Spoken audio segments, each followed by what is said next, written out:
ரம்யா, இன்னைக்கு நம்ம காலை மலர்ல சந்திக்க இருக்கிற முக்கிய பிரமுகர் கல்வியாளர் டாக்டர் சி சதீஷ் அவர்கள். Good morning sir.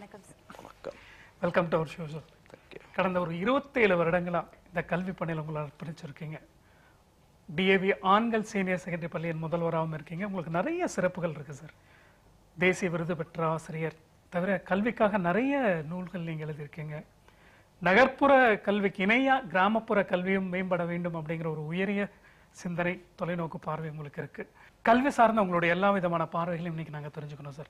அடிப்படையில் நாங்க முதல்ல தெரிஞ்சுக்க வேண்டியது, இந்த 27 வருஷங்கள்ல எத்தனையோ மாணவர்கள் உங்ககிட்ட இருந்து வெளியே போயிருக்காங்க. வெளியே பல நிலைகள்ல இன்னைக்கு இருக்கிறத பாக்குறோம். ஸோ இந்த அனுபவம் எப்படி இருக்கு சார்? ஒரு 27 வருடங்கள் பலதரப்பட்ட மாணவர்களை நீங்க உருவாக்கியிருக்கீங்க. இந்த அனுபவத்தை நீங்க எப்படி பாக்குறீங்க? ப்ரொஃபஷனே என்னோட சாய்ஸ். 1980 டீச்சராக ஜாயின் பண்ணிட்டு 1983 டிஏவி ஸ்கூலில் டீச்சராக ஜாயின் பண்ணேன். 94 பிரின்சிபலாக சார்ஜ் எடுத்தேன். பல ஆயிரம் மாணவர்கள் நான் வந்துட்டு சக்ஸஸ்ஃபுல்லாக இருக்குது இன்றைக்கி நான் பார்க்குறேன். டிஏவி ஸ்கூலில் முதல்ல தொடங்குறது கோபாலபுரத்தில் 40 மாணவர்களை தொடங்கிட்டு நான் இருக்கிற ஸ்கூலில் இன்றைக்கி எங்களுடைய 7 பிரான்ச் சிட்டியில் இருக்கிறது. ஒரு 12,000 மாணவர்கள் படிக்கிறாங்க. மாற்றங்கள் நான் பலது பார்த்துருக்கேன். ஒரு லெஸ் காம்படிட்டிவ் அட்மாஸ்பியர்லேருந்து இந்த சூழ்நிலை, இப்போ இன்றைக்கு சூழ்நிலையில் ஒரு காம்படிட்டிவ் அட்மாஸ்பியர் மாணவர்கள் இருக்கிறத நான் பார்த்துன்னு இருக்கேன். நான் கல்வி இதுலேயும் மாற்றங்கள் நான் பார்த்துருக்கேன். ஒரு ரொம்ப அட்வான்ஸ்மெண்ட்டு. நான் 1982 டீச்சிங் மெத்தடாலஜிக்கும் இந்த சூழ்நிலையில் டீச்சிங் மெத்தடாலஜிக்கும் பல மாற்றங்களை பார்த்து, உதாரணத்துக்கு இன்னைக்கு இன்ஃபர்மேஷன் டெக்னாலஜி ஒரு ஹை லெவலில் வளர்ந்துக்கிறதால டீச்சர்ஸோட மெத்தடாலஜி ஆஃப் டீச்சிங்கும் மாறி இருக்கிறது. உதாரணம் சொன்னாக்கா அந்த காலத்துக்கும் இந்த காலத்துக்கும் ஒரு பெரும் வளர்ச்சியை நான் கல்வித்துறையில் நான் பார்த்துருக்கிறேன். நிச்சயமா சார். இப்போ நகர்ப்புற கல்வி பயிலும் மாணவர்கள் வளர்ற அளவுக்கு கிராமப்புற மாணவர்கள் வளர்றதுக்கு சாத்தியக்கூறுகள் உண்டா? இது வந்து நீங்க உங்களுடைய கண் பார்வையில் எப்படி சொல்றீங்க? திறமைன்னு பார்க்கும் பொழுது நகர்ப்புற மாணவர்களுக்கும் சேம் அளவு திறமை நான் பார்த்துருக்கேன். ஏன் அது ஒரு ஃபேமை நான் சொல்றதுக்கு காரணம், இந்த வருட போர்டு ரிசல்ட்ஸ், 12th ரிசல்ட்ஸ் ஆகட்டும், 10th ரிசல்ட்ஸும் வில்லேஜ் ஸ்டூடெண்ட்ஸ், ரூரல் ஸ்டூடெண்ட்ஸோட பர்ஃபார்மன்ஸ் தான் ரொம்ப நல்லா இருக்குது. ஸ்டேட் ரேங்க் ஆகட்டும் அல்லது சப்ஜெக்டில் ரேங்க் வாங்குது, தமிழ் கல்வி எடுத்து படித்த மாணவர்கள் ஆகட்டும், சிட்டி ஸ்டூடெண்ட்ஸ் ஓட ரூரல் ஸ்டூடெண்ட்ஸுக்கு பர்ஃபார்மன்ஸ் நல்லா இருக்குது. மீடியா ரிப்போர்ட் இருக்குது. அதுதான் ஒரு உண்மையான ரீசன் வருது. அப்போ இதுலேருந்து நம்ம என்ன தெரியுது, அவங்களுக்கும் திறமை உண்டு, அவங்களாலும் இதை சாதிக்க முடியும் தான். இன்னொரு இது நீங்கள் சிந்திக்க வேண்டியனாக்கா, சிட்டி ஸ்டூடெண்ட்ஸுக்கு வந்துட்டு எல்லா விதமான ஃபெசிலிட்டியும் இங்கே இருக்குது. அந்த அளவுக்கு ஃபெசிலிட்டி ரூரல் ஸ்டூடெண்ட்ஸுக்கு இல்லை. அப்படி இல்லைன்ற பட்சத்தில் கூட அந்த ரூரல் ஸ்டூடெண்ட்ஸால் பெர்ஃபார்ம் பண்ண முடியுதுனாக்கா அது நிலை வரவேற்க வேண்டியது. நான் ரொம்ப அது அப்ரிஷியேட் பண்ணுறேன். காரணம்னாக்கா rural students except school teaching தவிர, ஸ்கூல் டீச்சர்ஸ் டீச்சிங் தவிர, பேரண்ட்ஸ் சப்போர்ட் தவிர வேற எந்த ஒரு ஹெல்ப்பும் அவங்களுக்கு வர்றதுக்கு வாய்ப்பு இல்லை. வேற சிட்டியில் அப்படி கிடையாது. ஸ்கூல் டீச்சிங்க்கு அப்புறம் வெளியில் கூட சில கோச்சிங்கும் சில ஹெல்ப்போ நாடி போயிட்டு அந்த ஒரு ஹெல்ப்பால் கூட சில மாணவர்களால் பர்ஃபார்ம் பண்ண முடியுது சிட்டி ஸ்டூடெண்ட்ஸுக்கு. ஸோ அப்படி பார்க்கும் பொழுது நான் உறுதியாக சொல்ல முடியும், ரூரல் ஸ்டூடெண்ட்ஸு எந்த வகையிலும் சிட்டி ஸ்டூடெண்ட்ஸ் எல்லாம் ஒரு குறைவாக நினைக்க தேவையில்லை. அவங்களால சாதிக்க முடியும், சாதித்து கொண்டு இருக்கிறாதான் என்னோட கருத்து.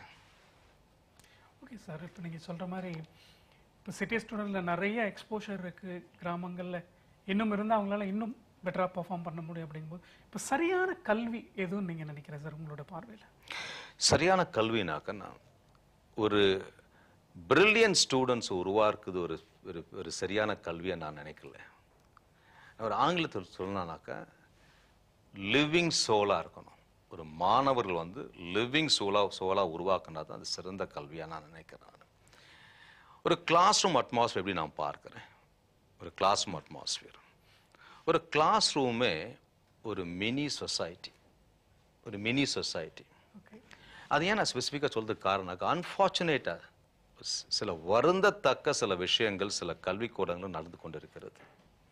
நான் ஏன் மினி சொசைட்டின்னு சொல்றது காரணம்னாக்கா, ஒரு கிளாஸ் ரூம் எப்படி இருக்கணும், ஒரு டேலண்டட் ஸ்டூடெண்ட்ஸ் இருக்கணும், அவ்வளோ டேலண்ட் இல்லாத ஸ்டூடெண்ட்ஸ் இருப்பாங்க, ஒரு ஒரு டிஸ்லெக்ஷியா ஸ்டூடெண்ட் இருக்கலாம், ஒரு ட்ரைபல் ஸ்டூடெண்ட்ஸ் இருக்கலாம், ஒரு புவர் பேக்ரவுண்ட் ஃபேமிலி வர ஸ்டூடெண்ட்டாக இருக்கலாம், இல்லை ஒரு ரிச் ஃபேமிலியில் இருக்க ஸ்டூடெண்ட்டாக இருக்கலாம். அந்த கிளாஸ் ரூம் வந்துட்டு டல்னு சொன்னாக்க டல்னு சொல்லலாம், அந்த வார்த்தை சொல்றதுக்கு எனக்கு விருப்பம் கிடையாது. ஒரு ஒரு கிளாஸ் காம்போசிஷன் எப்படி இருக்குன்னாக்க mixture of all this things, intelligent students, average students, below average students, tribal students, students from economically poor section of students, இதெல்லாம் இப்படி இருக்கணும். அப்படி இருந்தால் தான் அந்த கல்விக்கு ரியலி ஒரு மீனிங் இருக்கும். இது மாதிரி ஒரு கிளாஸ் ரூம் செட்டப்பில் ஒரு மாணவர் படிக்கும் பொழுது ஒரு பிலோ ஆவரேஜ் ஸ்டூடெண்ட்க்கும் ஒரு ஆவரேஜ் ஸ்டூடெண்ட்டுக்கும் அந்த மற்ற ஃப்ரெண்டு நல்ல மதிப்பெண் எடுக்கிறதாலையோ நல்ல ஒரு அகடமிக் எக்ஸலன்ஸ் ப்ரூவ் பண்ணுறதாலையோ நானும் சாதிக்கணும், என்னாலும் சாதிக்க முடியும், நானும் முயற்சி எடுப்பேன், அந்த ஒரு ஊக்கம் இருக்கும். ஆனால் ஏன் இது நடக்க மான்றது? இப்போ சில பள்ளிக்கூடங்களில் வருந்தத்தக்க விஷயம் செக்ரிகேஷன் நடக்குது.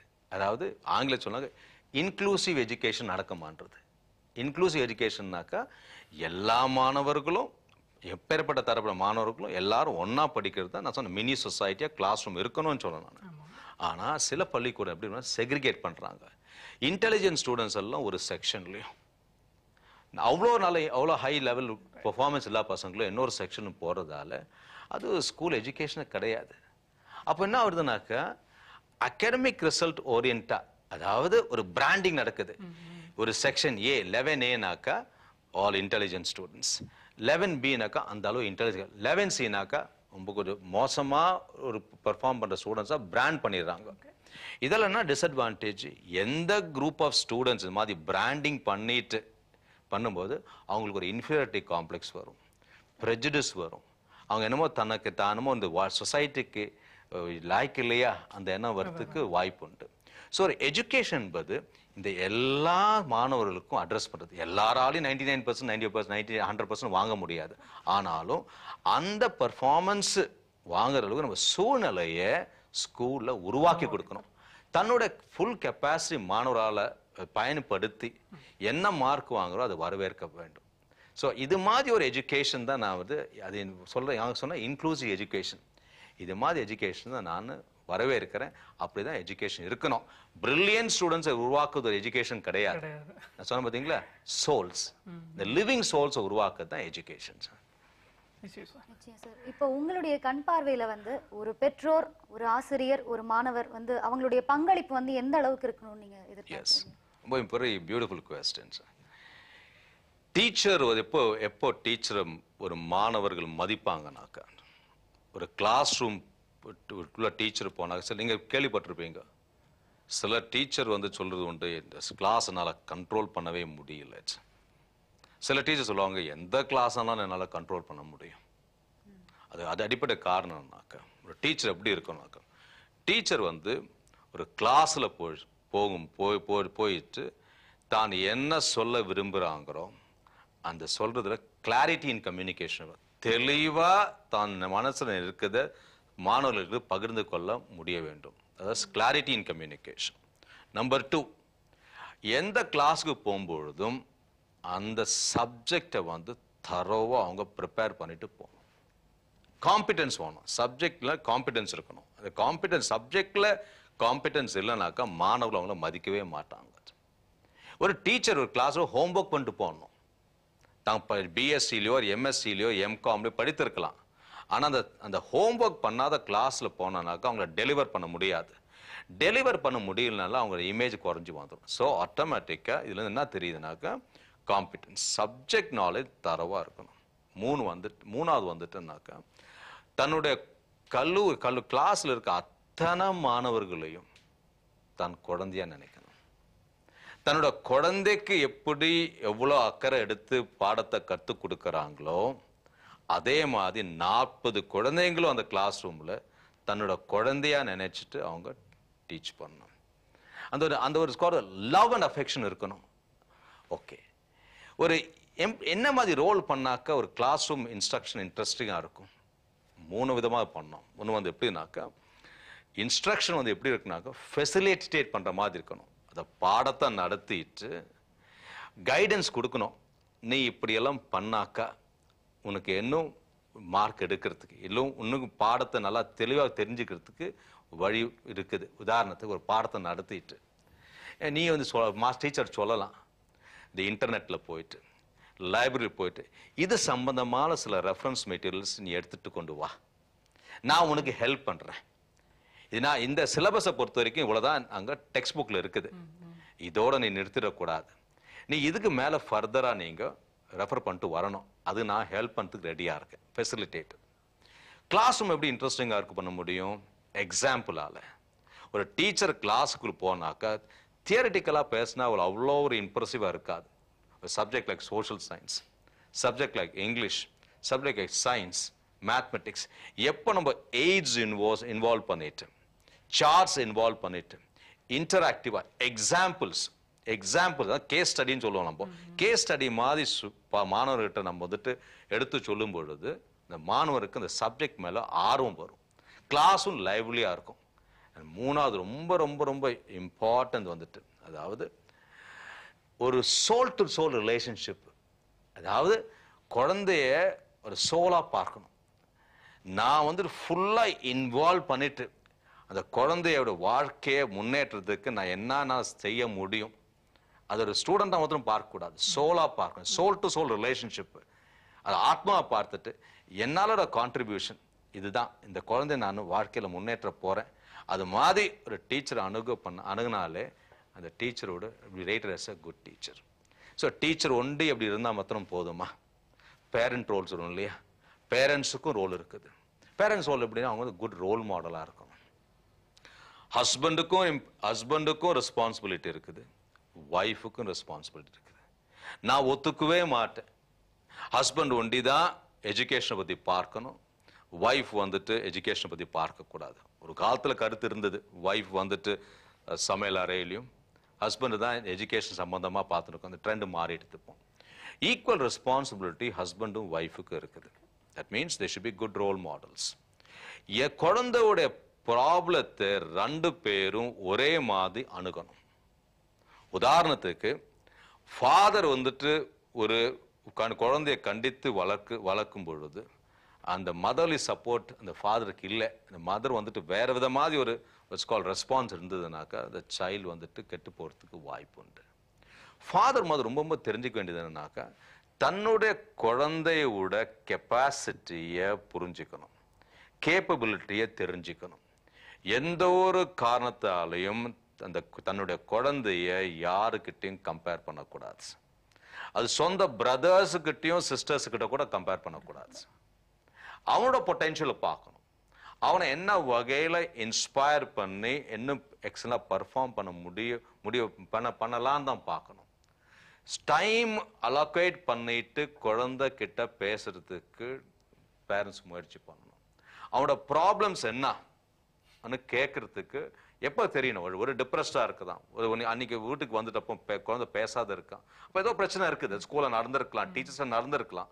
ஸோ அந்த பேரண்ட்ஸோட ரெஸ்பான்சிபிலிட்டி எப்படின்னாக்கா, அந்த குழந்தைகிட்ட போயிட்டு இவனுக்கு என்ன பிரச்சனை, ஏன் நீங்க டல்லா இருக்க, அப்படி ஏதாவது ரீசன் ஜென்யூனா இருந்ததுனாக்கா அந்த பள்ளி ஆசிரியரை மீட் பண்ணிட்டு அது சொல்யூஷன் கண்டுபிடிக்கணும். ஸோ வே நான் என்ன சொல்றேன்னாக்கா, பேரண்ட்ஸ் வந்துட்டு குழந்தை கிட்ட ஃப்ரெண்ட்லியா, சம்டைம்ஸ் நம்ம நோட்டீஸ் பண்ணிருக்கலாம், நீங்க ஒரு ஃபாதர் மதர் வந்துட்டு ஒரு டிவி பார்க்கும்பொழுது, சர்வசாதாரண நடக்கிற விஷயம், இந்த டிவி பார்க்கும்பொழுது இந்த டிவியில ஒரு சம்பவம் நடந்துருக்கலாம், ஒரு கொஸ்டின் வந்துட்டு அது குழந்தை வந்து ஒரு கொஸ்டின் கேட்கலாம், அது என்னதுன்னு நம்ம டிவி பார்க்கிற ஆர்வத்துல அந்த கோவப்படுத்தி சொல்லுவோம், நீ இப்ப கேட்காத, உனக்கு வேற டைம் இல்லையா உனக்குன்னு. அது ரொம்ப ராங் அப்ரோச்.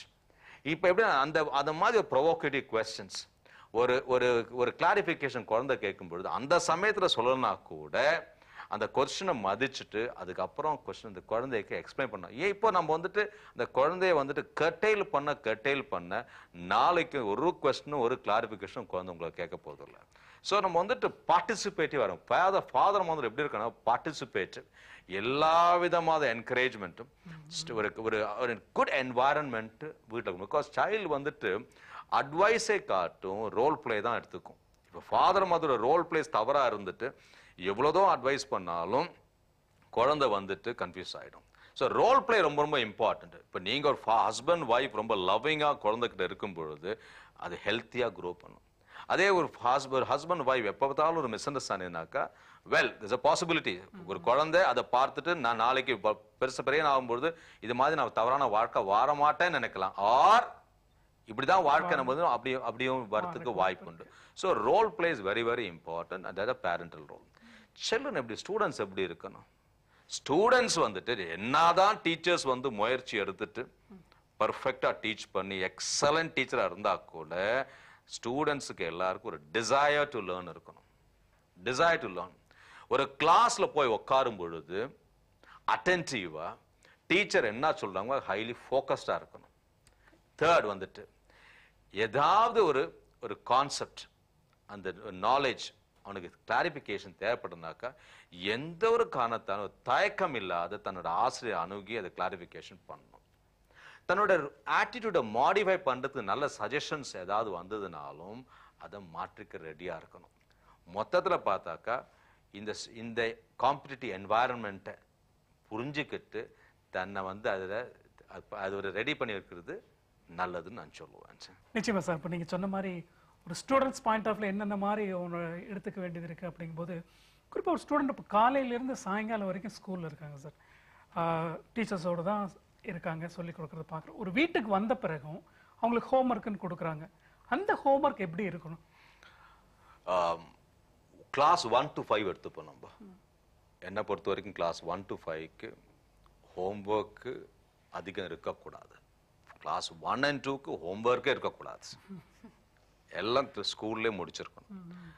3, 4, 5 ஒரு half an hour to 45 minutes homework கொடுக்க தவறு கிடையாது. அதே மாதிரி கிரேடிங் இருக்குது. 6, 7, 8, 9, 10, 11, 12. நான் 6, 7, 8, 9, 10 பற்றி இப்போ 9 பற்றி நான் பேச விரும்பல. இப்போ let us take 10th and 12th. இது ஒரு போர்டு எக்ஸாமினேஷன் கிளாஸ். நிச்சயமா ஹோம்ஒர்க் இல்லாத பர்ஃபார்மன்ஸ் நல்லா இருக்க போதில்லை.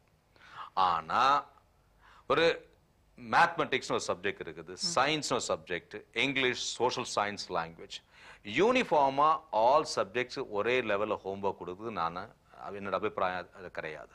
அதில் நான் உடன்பாடு கிடையாது எனக்கு. சில சப்ஜெக்ட் உதாரணத்துக்கு மேத்ஸ் எடுத்துக்கலாம். மேத்ஸ் தியரட்டிக்கலாக படித்தா வந்துடும், மேத்ஸில் பர்ஃபார்மன்ஸ் வரப்போகுது இல்லை. ஸோ மேத்ஸோ சயின்ஸோ அப்ளிகேஷன் ஓரியன்டட் சப்ஜெக்ட்ஸில் செய்து பார்த்தா தான் நல்ல மதிப்பெண் எடுக்க முடியும். ஸோ நான் என்னோட ஸ்கூலோட எக்ஸாம்பிளை எடுத்து நான் பேச விரும்புகிறேன். என்னோட இன்ஸ்ட்ரக்ஷன் பிரகாரம் 6, 7, 8ல் வாரத்தில் ஒரு வீக்கெண்ட் அசைன்மெண்ட்டாக ஒரு சப்ஜெக்டுக்கு அபவுட் 45 மினிட்ஸ் மேலே கொடுக்கக்கூடாதுன்னு இன்ஸ்ட்ரக்ஷன் இருக்குது. வீக் டேஸில் அதாவது மண்டே டு ஃப்ரைடே பார்க்கும் பொழுது மேக்ஸிமம் ஒரு 1.5 hours ரைட்டிங் ஒர்க். மற்ற டைம் ஃபுல்லாக மாணவர்கள் படிக்கிறதுக்கு விட்டு கொடுக்கணும். ஓகே. 10th and 12th வரைக்கும் ஸ்ட்ராட்டஜியே different. 10th and start different. Week டேஸில் அசைன்மெண்ட்ஸ் என்பது அவ்வளோ ரிஜிட்டாக நான் கொடுக்க கிடையாது. மினிமம் ஹோம்ஒர்க் இருக்கும். சப்ஜெக்ட் மேத்ஸோ ஃபிசிக்ஸோ கெமிஸ்ட்ரியோ அக்கௌண்டன்சியோ. ஆனால் கம்பல்சரியா நான் ட்ராக் ரெக்கார்ட் இங்கே ரிசல்ட்ஸ் அப்படி தான் வந்திருக்குது. 10th கம்பல்சரியா வாரத்தில் ஒரு நாள் சைக்ளோ ஸ்டைல் பண்ணிட்டு 1 hour ஒரு சப்ஜெக்ட்னு நாங்கள் கொடுத்துருவோம். அதாவது ஒரு ஃபுல் டே ஹாலிடே இருந்ததுனாக்கா ஒரு 5 to 6 hours வந்துட்டு அவங்க நிச்சயமா ஹோம்ஒர்க் அசைன்மெண்ட்ஸ் பண்ணி தான் ஆகணும். அப்பதான் அவங்களுக்கு அந்த கான்ஃபிடன்ஸ் வரும். ஸோ டிகிரி தான் அது. 1 to 5க்கு ஒரு மாதிரி ஹோம்ஒர்க் கொடுக்கணும். 6 to 8 next level. 10th and 12th இன்னவிட்டபிள்னு சொல்லுவேன் நான். அந்த ஹோம்ஒர்க் இருந்தால் தான் அவங்களால பெர்ஃபார்ம் பண்ண முடியும். டெஃபினட்டா சார். இப்போ நீங்க சொன்ன மாதிரி 10th and 12th ஃபோக்கஸ் பண்ணோம்னா ரொம்பவே அவங்களுக்கு வந்து ஃபோக்கஸ்டா நம்ம சொல்லி கொடுக்கணும் ஸ்கூல்ல. அப்படி இருக்கும்போது ஸ்கூல்ல கத்து தரது இல்லாம தனியா வந்து அவங்க டியூஷன் அப்படின்னு போகிறது வந்து அவசியமா? அவசியம் இல்லை. பிரைவேட் டியூஷன் நான் சப்போர்ட் பண்ணவே மாட்டேன். காரணம்னாக்க ஸ்கூல் டீச்சர்ஸ், இந்த ஸ்கூல் பிரின்சிபல், ஹெட் மாஸ்டர்ஸ், அந்த டீம் மாணவர்களுக்கு நடத்த வேண்டிய விதத்தில் பாடத்தை நடத்தினாக்கா எந்த ஒரு காரணத்தாலையும் இந்த மாணவர்கள் டியூஷன் நாடி செல்ல தேவையில்லை.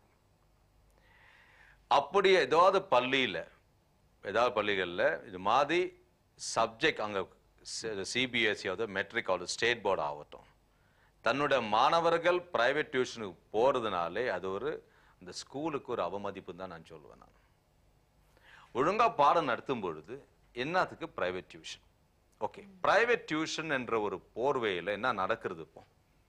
இப்போ நீங்க ஒரு கோச்சிங் சென்டர் எடுத்தீங்கன்னாக்கா, ஒரு கிளாஸ் ரூம்ல 40 ஸ்டூடெண்ட் இருந்தாக்கா அந்த கோச்சிங் சென்டர்ல 40 ஸ்டூடெண்ட் தான் இருக்காங்க. அப்ப இங்க கத்து கொடுக்காது அங்க கத்து கொடுத்துட போறாங்க. ஆக்சுவலி அது கமர்ஷியலா நடத்துது அந்த கோச்சிங் சென்டர்ஸ்.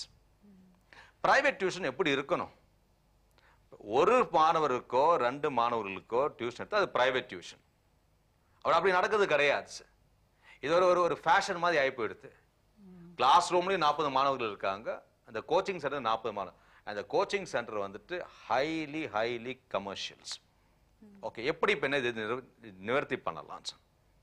இப்ப உதாரணத்துக்கு இப்ப எங்க பள்ளியில மார்னிங்ல இருந்து ஈவினிங் ஒரு 3:15 வரைக்கும் regular schools. Below average students இருக்கிறதுக்கு வாய்ப்பு உண்டு. It's mix group. ஆக்சுவலி எல்லாரும் 90% வாங்க முடியாது. இந்த பிலோ ஆவரேஜ் ஸ்டூடெண்ட்ஸுக்கு நாங்க ரெஸ்பான்சிபிலிட்டி எடுத்திருக்கிறோம். After school hours special class conduct பண்றோம். ஸ்பெஷல் கிளாஸ் கண்டக்ட் பண்றது எப்படி? மாணவரோட பணத்தை வாங்கிட்டு இல்லை, மினிமம் இப்ப கோச்சிங் சென்டர் ஒரு 4,000 5,000 rupees காசு கொடுத்துட்டு அங்க நடக்கிறது. இங்க ஒரு இயருக்கு பெட்டி amount, very very very minor amount வாங்கிட்டு ஆர்கனைஸ் கிளாஸ் அந்த சூப்பர்விஷன் பிரின்சிபல் கிளாஸ் நடக்கிறது. ஸோ இப்படி நாங்க ஸ்கூல்ல இந்த ஸ்பெஷல் கிளாஸ் நடத்திட்டு எங்களால ரிசல்ட்ஸ் ப்ரொடியூஸ் பண்ண முடியும். நான் என்ன கேட்கிறேன்னாக்க, ஒரு மாணவன் 15,000 இருந்து 20,000 ரூபாய் ஃபீஸ் ஸ்கூல்ல கட்டிட்டு திருப்பியும் ஏன் இந்த கோச்சிங் சென்டரும் பிரைவேட் டியூஷன் போறதுக்கு இந்த பள்ளி பிரின்சிபலும் டீச்சர்ஸும் அனுமதிக்கிறாங்கன்னு நான் கேட்கிறேன். ஏன் அங்க தனக்கு பொறுப்பு எடுத்துக்க முடியாத?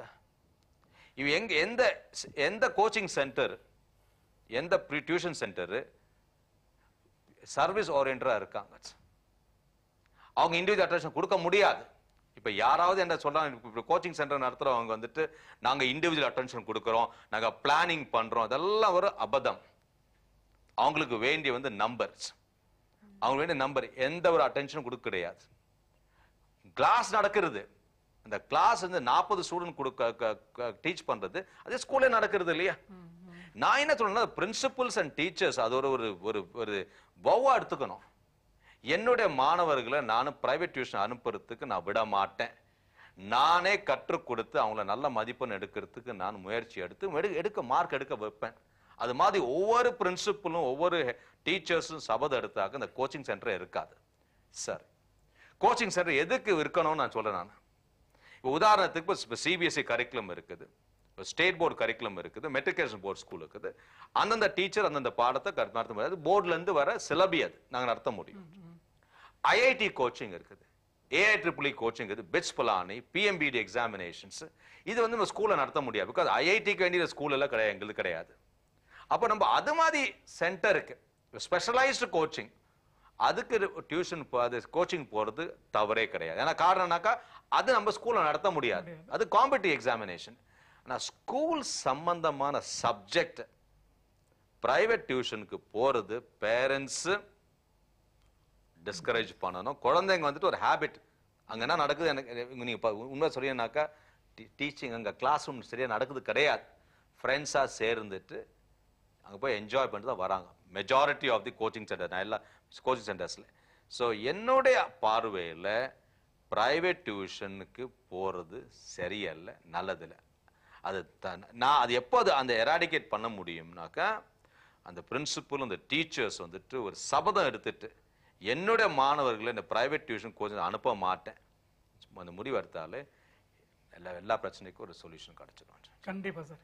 நீங்க சொன்ன மாதிரி ஒரு மாணவர்கள் எப்படி இருக்கணும், ஒரு ஆசிரியர்கள் எவ்வளவு தூரம் மாணவர் மேல ஒரு அக்கறை எடுக்கணும், அதே சமயம் பெற்றோர்களுக்கும் மாணவர்கள் மேல எவ்வளவு ஒரு கடமை இருக்கு அவங்களுடைய கல்வி வளர்ச்சியில் அப்படிங்கிற உட்பட நிறைய விஷயங்கள் நீங்க சொல்றதை கேட்குறோம். ஒரு சின்ன இடைவேளைக்கு அப்புறம் தொடர்ந்து பேசலாம் சார்.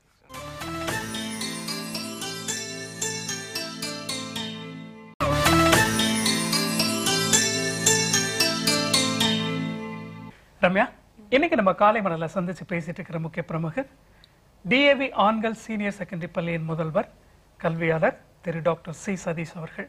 இடைவேளைக்கு முன்னாடி மாணவர்கள் எப்படி படிக்கணும், எந்த மாதிரி ஒரு மதிப்பெண்கள் நல்ல மதிப்பெண்கள் எடுக்கிறதுக்கு எந்த மாதிரி எல்லாம் அவங்க படிக்கணும், பெற்றோர்களுடைய கடமை அப்படின்னு நிறைய விஷயங்கள் சொல்றது நம்ம கேட்டோம். தொடர்ந்து நம்ம பேசணும் இல்லையா? நிச்சயமா சார், மாணவர்கள் பத்தி பேசும்போது இன்னொரு ஐடியாவும் எங்களுக்கு தோணுது சார். அதாவது பொதுவாக இன்னைக்கு நீங்க சொன்ன மாதிரி ஒரு காம்படிட்டிவ் ஒரு சூழ்நிலையில் நம்ம இப்போ இருக்கிறோம். அப்படி இருக்கும்போது இன்னைக்கு ஆங்கிலம் அப்படிங்கிறது ஒரு பிரதானமா எல்லாரும் எதிர்பார்க்குற ஒரு விஷயம். ஆங்கிலத்தில் படித்தால் மட்டுமே நல்ல மதிப்பெண்கள் எடுக்க முடியும், நல்ல வேலை கிடைக்கும் அப்படிங்கிற மாதிரி பல விதமான ஒரு விஷயங்கள் இருக்கு. அதே சமயம் தமிழ்ல படிக்கிற மாணவர்களுக்கு என்ன ஒரு முன்னுரிமைகள் இருக்கு? ஆங்கிலம் வந்து ஒரு குளோபல் லாங்குவேஜ், அதுல மாற்று கருத்தே கிடையாது. ஆனா இப்போ ஒரு ஆங்கிலத்துல படித்தாதான் வாழ்க்கையில முன்னேற முடியும் என்ற ஒரு அபிப்பிராயம் பரவலா இருக்கிறது. நம்ம தமிழ்நாட்டை எடுத்து பார்க்குவோம். தமிழ்நாடு அது செக்மெண்ட் எடுத்து பார்க்கணும். மதர் டங்ல தான் படிச்சா மாணவர்களுக்கு நல்லதுன்னு ஒரு அபிப்பிராயம் இருக்குது இல்லையா?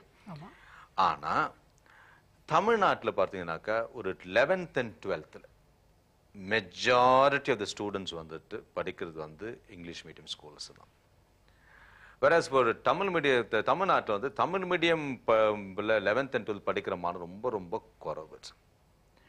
இப்போ ஒரு ஃபர்ஸ்ட் ஒரு ஸ்டேட் ரேங்க்னு எடுத்துப்போமே, ஒரு ஹையஸ்ட் ஸ்கோர்னு எடுத்து பார்த்தா கூட அன்ஃபார்ச்சுனேட் சொல்லணும்னாக்க தமிழ்ல எழுதுற மாணவர்களுக்கு விட ஸ்கோரோட விட ஆங்கிலத்தில் எழுதுற மாணவரோட ஸ்கோர் ரொம்ப ஹையா இருக்குது. இப்போ ஸ்டேட்ல first mark apart from the Tamil அந்த ஒரு காம்பினேஷன் இல்லாத நீங்க பார்க்கும்போது கூட இந்த வருஷம் கூட ஸ்டேட் ஃபர்ஸ்ட்னு பார்க்கும்பொழுது apart from Tamil other language combination French, German, சான்ஸ்கிரிட்னு பார்க்கும்போது கூட இந்த தமிழ் எடுத்த மாணவர்களோட ஒரு 6-7 மார்க் ஜாஸ்தி அவங்க தான் வாங்கியிருக்காங்க. ஸோ அந்த ஒரு காரணத்தாலேயே மாணவர்கள் கூட காம்பினேஷன் ஆஃப் சப்ஜெக்ட் எடுக்கும் பொழுது இங்க பிரெஞ்சு எடுக்கலாமா, ஜெர்மன் எடுக்கலாமா, ஹிந்தி எடுக்கலாமா, சான்ஸ்கிரிட் எடுக்கலாமா இன்னும் பாக்குறாங்க. டிமாண்ட் அதுக்கு தான் இருக்குது. காரணம் என்ன? இந்த ஹையஸ்ட் மார்க்னு பார்க்கும் பொழுது இந்த மாதிரி சப்ஜெக்ட் எடுத்தாதான் அவங்களால ஹையஸ்ட் மார்க் வாங்க முடியுது. தமிழ்நாடு கவர்மெண்ட் பொறுத்த வரைக்கும் எப்படி பாக்குறாங்கனாக்கா தமிழ் எடுத்த மாணவர்களுக்கு ரெகக்னிஷன் கொடுத்துன்னு இருக்காங்க. நான் என்ன சொல்றேன்னாக்க ஏன் தமிழ் எடுத்த மாணவர்களால ஹையஸ்ட் மார்க் வாங்க முடியல? எந்த ஒரு காரணத்தால், எந்த காரணத்தால அந்த மாதிரி ஸ்ட்ரிக்ட் வேல்யூஷன் நீங்க கொண்டு வந்திருக்கீங்க? தேவையில்லை.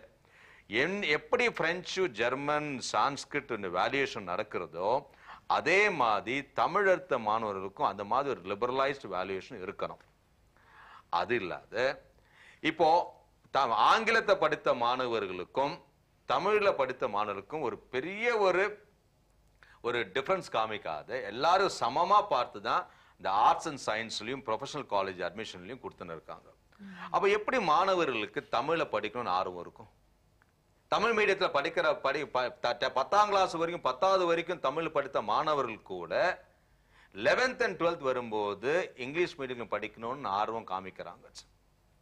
அண்ட் ரெண்டாவது வந்துட்டு நான் சொன்ன மாதிரி எந்த ஒரு பெனிஃபிட்டும் கிடையாது.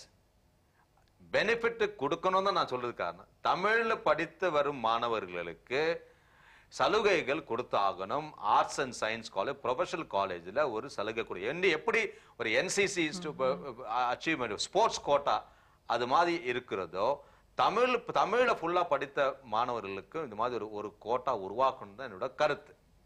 அப்பதான் தமிழ்ல படிக்கிறதுக்கு நிறைய மாணவர்கள் ஆர்வம் காண்பாங்க. சரி, இன்னொரு பெரிய ஒரு டிஸ்அட்வான்டேஜ் என்னன்னு சொல்லனாக்கா, இந்த ப்ரொஃபஷனல் காலேஜஸ்லயும் ஆர்ட்ஸ் அண்ட் சயின்ஸ் பெரும்பாலும் பார்த்தீங்கன்னாக்கா எல்லா புக்ஸும் ஆங்கிலத்தில் இருக்குது. நம்ம வந்துட்டு முயற்சி பண்ணிட்டு அந்த தமிழ்ல டிரான்ஸ்லேட் பண்ணிட்டு தமிழ்ல கூட இந்த கோர்சஸ் நம்மளால பர்சியூ பண்ண முடியும், நம்மளால படிக்க முடியும்னு ஒரு இயல்பான சூழ்நிலை உருவாக்குனாக்கா நிச்சயமா மாணவர்கள் இந்த தமிழ்ல படிப்பாங்க. சிறந்து விளங்குவார்கள், அவங்களாலும் வாழ்க்கையில சாதிக்க முடியும் தான் என்னோட கருத்து. என்ன பொறுத்த தமிழ்நாட்டுல இருந்துட்டு தமிழுக்கு இம்பார்ட்டன்ஸ் இருந்தாலும் கொடுக்கலன்னு தான் சொல்லுவேன் நான். இந்த மாதிரி ஒரு மாதிரி சூழ்நிலை உருவாக்கினாக்கா எல்லா ஆர்ட்ஸ் அண்ட் சயின்ஸ் காலேஜ்லையும் ப்ரொஃபஷனல் காலேஜ்லையும் மீடியம் ஆஃப் இன்ஸ்ட்ரக்ஷன் தமிழ்லையும் அதே மாதிரி சில சலுகைகள் தமிழ் மீடியம் படித்த மாணவர்களுக்கு கொடுத்தாக்கா நிச்சயமா எல்லாரும் தமிழ்ல படிக்கிறதுக்கு ஆர்வப்படுவாங்க, விரும்புவாங்க. நிச்சயமா சார். நீங்க இப்போ சொன்ன மாதிரி வந்து இந்த இயர் வந்து ஸ்பெசிஃபிக்கா நிறையவே ஹை ஸ்கோர் பண்ணி வந்து மாணவர்கள் சாதனையை படிச்சிருக்காங்க. அவர்கள் எல்லாத்துக்குமே வந்து விரும்பிய கோர்சஸ் வந்து எடுக்கிறதுக்கு வாய்ப்பு இருக்கா? அட் த சேம் டைம் வந்து இப்போ ரீசெண்டாக வந்து அந்த மருத்துவத்துறையில வந்து அந்த மருத்துவம் பயிலுவதற்கு வந்து மாணவர்கள் வந்து ஆர்வம் கம்மியா காட்டுறாங்க அப்படின்ற ஒரு கருத்து நிலவின்னு இருக்கு. அதை பத்தி நீங்க என்ன சொல்றீங்க? இது 3 விதமா அப்ரோச் பண்ணுவது. ஒன்று வந்துட்டு ஏன் இந்த சூழ்நிலை உருவானது? இப்போ எல்லாரும் high scores, CET cancellation, common entrance test வந்து தமிழ்நாடு கவர்மெண்ட் கேன்சல் பண்ணியாச்சு. ஸோ போர்டு எக்ஸாமினேஷனை பேஸ் பண்ணி தான் அட்மிஷன்ஸ் ஆர்ட்ஸ் அண்ட் சயின்ஸ் காலேஜும் ப்ரொஃபஷனல் காலேஜ்லையும் 3 விதமான போர்டு இருக்குது. Central board of secondary education, ICSE, state board. இந்த வருடம் என்ன ஆயிடுதுனாக்கா எஸ்பெஷலி ஸ்டேட் போர்டில் நிறைய மாணவர்கள் above 95 மார்க் வாங்கியிருக்காங்க. Seats limited. அதே மாதிரி சிபிஎஸ்சி நல்ல ஸ்கோர் வந்திருக்குது, ஐசிஎஸ்சி நல்ல ஸ்கோர் வந்திருக்குது. நம்மளோட மாணவர்கள் வந்துட்டு ஒரு கிரேஸ் இருக்குது. இப்போ ட்ரெண்ட் எப்படின்னாக்கா எல்லாரும் கம்ப்யூட்டர் சயின்ஸ், எல்லாரும் ஐடி, மெக்கானிக்கலோ சிவிலோ ஆர்கிடெக்சரோ அதை பற்றி சிந்திக்க கிடையாது. ஏன்னாக்கா ப்ரீவியஸ் இயரில் என் ஃப்ரெண்ட்ஸ் எல்லாம் அதை எடுத்திருக்காங்க, நானும் இது இருக்கு, வேலை வாய்ப்பு உண்டு அதில். ஆனால் இந்த சூழ்நிலையில் பார்த்தீங்கன்னாக்கா எல்லா குரூப்புக்கும் மெக்கானிக்கல்லேருந்து எல்லா குரூப்புக்கும் வாய்ப்பு உண்டு. ஆனால் மாணவர்கள் அதை அவ்வளோ விரும்புறதுக்காக எக்ஸ்போஷர் கிடையாது, அந்த அளவு ஒரு நாலேஜ் அவங்களுக்கு தெரியாது. ஸோ நினைச்ச குரூப்பு கிடைக்கிறதுக்கு ஒரு 195 வாங்கினா கூட ஒரு இசிஇயோ இல்லைனாக்கா ஒரு பி கம்ப்யூட்டர் சயின்ஸ் கிடைக்கிறதுக்கோ கொஞ்சம் கஷ்டம்தான். நான் என்ன சொல்றேன் மாணவர்கள்னாக்கா, இது கிடைக்கலனாக்கா காலேஜ் தான் பார்க்கணும். நல்ல காலேஜா, நல்ல இன்ஃப்ராஸ்ட்ரக்சர் இருக்குதா, அது மாதிரி காலேஜில் வேற கோர்ஸ் சப்ஜெக்ட் வேற பிரான்ச் எடுக்கிறதுல தவறு கிடையாது. அல்ல இந்த கோர்ஸ் தான் வேணும்னு வேற பிரான்ச் வேற காலேஜ் போனால் சொல்லுவாங்க அங்கே இன்ஃப்ராஸ்ட்ரக்சர் இருக்காது. ஸோ மாணவர் பரந்த ஒரு மனோபாவம் இருக்கணும். அதாவது இந்த கோர்ஸ் கிடைக்கலாம் கூட நெக்ஸ்ட் ஆப்ஷன் வச்சிருக்கணும். இப்படி அவங்க இந்த மாதிரி சாய்ஸ் வச்சுருந்தானாக்கா நிச்சயமா அவங்களால வாழ்க்கையில் முன்னேற முடியும். இந்த பிரான்ச்சில் எடுக்கிற பிரான்ச் நான் சொன்ன எடுக்கிற பிரான்ச்சில் நல்லா பர்ஃபார்ம் பண்ணாலே வாழ்க்கையில் வெற்றி அடைய முடியும். நீங்கள் கேட்ட கேள்வி அபவுட் மெடிக்கல் சயின்ஸ். இப்போ மெடிசன் ஒரு காலத்தில் வந்துட்டு மெடிசனுக்கு பயங்கர டிமாண்ட் இருந்தது. இந்த ஸ்கோர் வந்து 197, 190, 200 இருக்க வேண்டிய ஒரு சூழ்நிலை இருந்தது. ஒரு 2-3 இயர்ஸாக ஒரு டிஃப்ரென்ஸ் ஒரு செனாரியோ வந்து நிற்குது. அது காரணம் என்னன்னு என்னோட ஒரு எஜுகேஷன் ஆங்கிள் பார்க்கும்பொழுது இப்போ கட் ஆஃப் வந்துட்டு குறைஞ்சினே வருது. இப்போ நீங்கள் பேப்பரில் பார்த்துருக்கலாம், ஃபர்ஸ்ட் சீட் அலாட்மெண்ட் ஒரு ஸ்டூடெண்ட்டுக்கு கொடுத்துரு கூட அந்த குழந்தை வந்து நான் மெடிசன் ஜாயின் பண்ண போதில்லை, நான் அண்ணா யூனிவர்சிட்டி போய் சேர போகிறான்னு ஒரு ப்ரெஸ் ரிலீஸ் வந்திருக்குது. அது என்ன காரணமாக இருக்கலாம்? ஒன்று வந்துட்டு இப்போ ஒரு 5 இயர் ஒரு 4 இயர்ஸ் ஒரு இன்ஜினியரிங் காலேஜ் படிச்சிருந்தாக்கா ஒரு இமீடியட்டாக ஜாப் ஒரு ப்ளூ சிப் குட் மல்டிநேஷனல் கம்பெனியில் salary between per year 5 lakh to 10 lakh சர்வசாதாரணமாக ஒரு குட் காலேஜ் படித்தா கிடைக்கிறதுக்கு வாய்ப்பு உண்டு. ஆனால் மெடிசனில் வந்துட்டு அந்த இமீடியட்டாக ஒரு ஜாப் ஒரு வேலை கிடைக்கிறதுக்கும் சம்பாதிக்கிறதுக்கும் it's not possible. It is more like a service orient education. அப்போ ஒரு குழந்தை வந்துட்டு மெடிசன் படிக்கணும்னு ஆர்வம் காமிச்சாக்கா அந்த அளவு ஒரு கமிட்மெண்ட்டும் ஹார்ட் ஒர்க்கும் ஒரு மினிமம் இப்போ 10 years ஹார்ட் ஒர்க் பண்ணுறதுக்கு அந்த மனோபாவம் வேணும். இமீடியட்டாக வந்து ஒரு வேலை கிடச்சி இப்போ குழந்தைங்க பார்க்குறாங்க. நான் 5 years இப்போ எம்பிபிஎஸ் முடிச்சு வந்தப்போ என்னோட ரிட்டர்ன்ஸும் என் கூட படித்த என் கிளாஸ்மேட் ஒரு பிஇ கம்ப்யூட்டர் சயின்ஸ் பிடெக் படிச்சுட்டு எவ்வளோ லேக்ஸை சம்பாதிச்சிருக்கேன், என்னால் சம்பாதிக்க முடியும்னு நினச்சாக்கா பிரச்சனை வரும். இது வந்துட்டு ஒரு மெடிசன் வந்து ஒரு லைஃப் லாங் எம்ப்ளாய்மெண்ட். அது இந்த ப்ரொஃபஷன் வந்து till the end of your life you can practice it. Plus அதில் ஆர்வம் வேணும். இதில் ஒரு நிறைய படிக்க வேண்டியிருக்குது. இந்த காம்பினேஷன் பார்த்துருக்காங்க. ஒன்று வந்துட்டு எப்போ லைஃப்பில் செட்டில் ஆக முடியும், 5 yearsல செட்டில் ஆகிட முடியுமா, எல்லாம் என்ன 15 years ஆகுமா செட்டில் ஆகிறதுக்கு. ஸோ இந்த ஃபேக்டர்ஸை வெய் பண்ணுறாங்க. அண்ட் நேச்சுரலி ப்ரிஃபர்ட் சாய்ஸ் வந்து இன்ஜினியரிங் ஆயிடுது. அதான் ட்ரெண்ட் மாறி இருக்குது. ஆனாலும் நான் என்னோட அபிப்பிராயத்துல இதெல்லாம் ஒரு சைக்கிள் மாதிரி தான். ஒரு காலத்துல வந்துட்டு கம்ப்யூட்டர் சயின்ஸ் ஐடிக்கு டிமாண்ட் இருந்தது. இப்போ இன்னத்த ஸ்டாட்டிஸ்டிக்ஸ் பிரகாரம் மெக்கானிக்கலுக்கு ஷிஃப்ட் ஆயின்னு வருது, சிவிலுக்கு ஷிஃப்ட் ஆயின்னு வருது, டிமாண்ட் ஷிஃப்ட் ஆயின்னு வந்து இருக்குது. another 4 yearsல ரிவர்ஸ் ஆகலாம். மெடிசனுக்கும் டிமாண்ட் வரதுக்கு வாய்ப்பு. இதெல்லாம் டெம்பரரி ஃபேஸ். ஸோ இது காலத்தோட மாற்றங்கள். ஸோ இது we have to live with it, that's all. நிச்சயமா சார், நீங்க சொன்ன எல்லா தகவல்களுமே இன்னைக்கு மாணவர்களுக்கு ரொம்ப உபயோகமான ஒரு தகவல்களாக தான் இருந்தது. இந்த 27 வருடங்கள்ல உங்களுடைய ஆசிரியர் அனுபவம் அப்படிங்கிறது ரொம்ப ஒரு முக்கியமான ஒரு அனுபவம். அதுக்காக உங்களுக்கு தேசிய விருதும் கூட கிடைச்சிருக்கு. தேசிய விருது பெற்ற ஒரு ஆசிரியரா அந்த தருணத்தை எங்களோட நீங்க பகிர்ந்துக்குங்க. மாணவர்களுக்கு இந்த இங்க தரக்கூடிய ஆலோசனைகளும் சொல்லுங்க. என்னோட தேசிய விருது அது எனக்குன்னு நான் சொல்ல மாட்டேன். என்னோட ஸ்கூலுக்கு, என்னோட டீச்சர்ஸுக்கு, என்னோட மாணவர்களுக்கு கிடைத்த விருதா நான் கருதுகிறேன். மாணவர்கள் வெற்றி பெறறதுக்கு நான் சில டிப்ஸ் கொடுக்க விரும்புகிறேன். இந்த டிப்ஸ் வந்துட்டு காம்பினேஷன் ஆஃப் PQRST. Pனாக்க ப்ரிவ்யூ, Qனா questioning, Rனா ரீடிங், Sனா ஸ்டேட்டிங் அண்ட் T வந்து டெஸ்டிங். PQRST எந்தெந்த மாணவர்கள் ஃபாலோ பண்றாங்களோ நிச்சயம் அவங்கள வாழ்க்கையில வெற்றி பெற முடியும். எப்படின்னாக்க ஒரு பாடம் எடுத்துக்கோ, கெமிஸ்ட்ரி ஒரு பாடத்தை எடுத்துப்போம். அது உதாரணத்துக்கு எடுத்துக்கிறேன். ஃபர்ஸ்ட் வந்து ப்ரிவ்யூ. ஒரு மாணவன் எப்படி அதை அணுகணும். ஒரு ஃபர்ஸ்ட் கெமிஸ்ட்ரியில் ஃபர்ஸ்ட் சாப்டர் எடுத்துட்டு முதல்ல அந்த குழந்தை வந்து ஃபுல்லா இந்த ஹெட்டிங் ஒண்டி பார்க்கணும். ஹெட்டிங் ஒண்டி படிச்சு பார்த்துட்டு சாப்டருக்கு பின்னால சம்மரி இருந்தாக்க அந்த சம்மரியை படித்து பார்க்கணும். அது சம்மரி கொடுக்கலனாக்கா ஃபிளாஷ் ரீடிங் சொல்லுவோம். குவிக்கா அந்த சாப்டரை ஒரு தடவை பார்க்கணும். அதான் ப்ரிவ்யூ. Q வந்து குவெஸ்சனிங். இந்த ப்ரிவ்யூ பண்ணும் பொழுது, அதாவது சாப்டர் ஹெட்டிங்ஸை படிக்கும் பொழுது தன் மனதுல என்னென்ன குவெஸ்டன்ஸ் இதுல கேட்பாங்கன்ற ஒரு உணர்வு வரணும். தன்னோட ரெஜிஸ்டர்ல புக்கில் அதை எழுதி வைக்கணும். இந்த பேராகிராஃபுக்கு இந்த கொஸ்டின் வரதுக்கு வாய்ப்பு உண்டு. டெக்ஸ்ட் புக் பின்னால கொடுத்த ஒரு கொஸ்டின்ஸ் வேற, தானே ஒரு கொஸ்டின்ஸ் ஜெனரேட் பண்ணும். அந்த கொஸ்டின்ஸ் எல்லாம் எழுதி, இந்த கொஸ்டின்ஸ் எல்லாம் ஒரு சாப்டர்ல ஒரு 10 பேஜ் இருந்ததுனாக்கா ஒரு 12 கொஸ்டின்ஸ் இருந்தாக்கா எழுதி வச்சிருக்கணும். அந்த கொஸ்டினே போர்டு எக்ஸாம் வரதுக்கு வாய்ப்பு உண்டு. இந்த 12 கொஸ்டின்ஸ் அவங்க எழுதிட்ட அப்புறம் இதுக்கு வேண்டிய ஆன்சர்ஸை ஒன்ஸ் அகெயின் டீட்டெயிலா ரீட் பண்ணதா PQR. டீட்டெயிலா ரீட் பண்ணும். லைன் பை லைன் அண்டர்ஸ்டாண்ட் பண்ணி இந்த லைன் ரீட் பண்ணும் பொழுது இந்த கொஸ்டினோட ஆன்சர் மனசுல பதிய தொடங்கிடும். 4வது எப்படின்னா ஸ்டேட்டிங். அதாவது கொஸ்டின் ஃப்ரேம் பண்ணியாச்சு, தரோவா ரீட் பண்ணியாச்சு, தானே ஒரு ரூம்ல உட்காந்துட்டு சொல்லி பார்க்கணும் இந்த ஆன்சரை. நான் என்ன மாணவர் சொல்லுவேன்னாக்கா, நீங்க வந்துட்டு உங்களுக்கு உங்க முன்னால ஒரு 40 பசங்க உட்கார வச்சு நீங்க கிளாஸ் எடுக்கிற மாதிரி சொல்லி பார்க்கணும் லவுடா. ஏதாவது ஒரு கேப் உங்களுக்கு சொல்லும் பொழுது பாயிண்ட் மிஸ் ஆயிருந்தாக்கா உடனே போய் ரெஃபர் பண்ணணும். ஒரு டீச்சர் எப்படி ரெஃபர் பண்றாங்களோ அதே மாதிரி ரெஃபர் பண்ணி திருப்பி சொல்லி பார்க்கணும், ஸ்டேட் பண்ணிப்பாங்க. லாஸ்ட் வந்து டெஸ்டிங். ஒரு குவார்டர்லி எக்ஸாமினேஷனோ, ஒரு மிட் டேர்ம் எக்ஸாமினேஷனோ, ஒரு ஹாஃப் இயர்லியோ, ப்ரீ போர்டோ, அது ஆர்கனைஸ் டெஸ்ட். இந்த ஸ்கூல் எல்லாரும் பண்ணி தான் போறோம். அதை ஒண்டி நம்பி இருக்கக்கூடாது.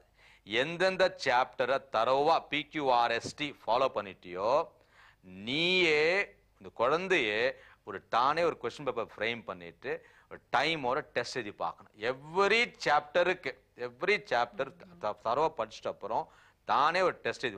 ஸோ அந்த ரெகுலர் எக்ஸாம் வரதுக்கு முன்னால தானே டெஸ்ட் பண்ணி பார்க்கும்போது ஒரு அட்வான்டேஜ். இந்த காம்பினேஷன் PQRST ஃபாலோ பண்ணாலே எந்த மாணவராலையும் சாதனையாளர் ஆக முடியும். அண்ட் ஒன்று தன் மேல் நம்பிக்கை வேணும். என்னால் சாதிக்க முடியும், நான் முயற்சி எடுக்க போறேன், நான் ஹார்ட் ஒர்க் பண்ண போறேன், அந்த எண்ணம் இருந்தாலே நிச்சயம் வெற்றி மாணவர்களுக்கு. கண்டிப்பா சார், நீங்க சொன்ன எல்லா ஆலோசனைகளுமே மாணவர்களுக்கு ரொம்ப ரொம்ப உபயோகமான தகவல்களாகவும் இருந்திருக்கு. உங்களுடைய பள்ளி அனுபவம் குறிப்பாக நிறைய நீங்க எங்களோட பார்த்துருக்கீங்க சார். பெற்றோர்களுக்கு எவ்வளவு தூரம் பொறுப்பு இருக்கு, மாணவர்கள் எவ்வளவு தூரம் அந்த புரிஞ்சுக்கிட்டு படிக்கணும், அதே சமயம் ஆசிரியர்கள் மாணவர்கள் மேலே எவ்வளவு தூரம் அக்கறை எடுத்து அவங்களுக்கு சொல்லிக் கொடுக்கணும். டியூஷன் அப்படிங்கிறது என்கரேஜே பண்ணக்கூடாது. ஏன்னா ஒரு நல்ல ஸ்கூல்ல வந்து அவங்க சொல்லிக்கூடிய விஷயங்களே மாணவர்களுக்கு போதுமானது அப்படின்னு நீங்க சொல்ற பல்வேறு கருத்துக்களை நாங்கள் கேட்டுக்கிட்டோம். இன்னைக்கு எங்களுடைய காலை மலர்ல உங்களுடைய கல்வி சார்ந்த எல்லா விதமான பார்வைகளும் பார்த்துட்டதுக்கு மிக்க நன்றி சார். வாய்ப்பு அளித்த ஜெயத்ரிக்கு நன்றி. வணக்கம்.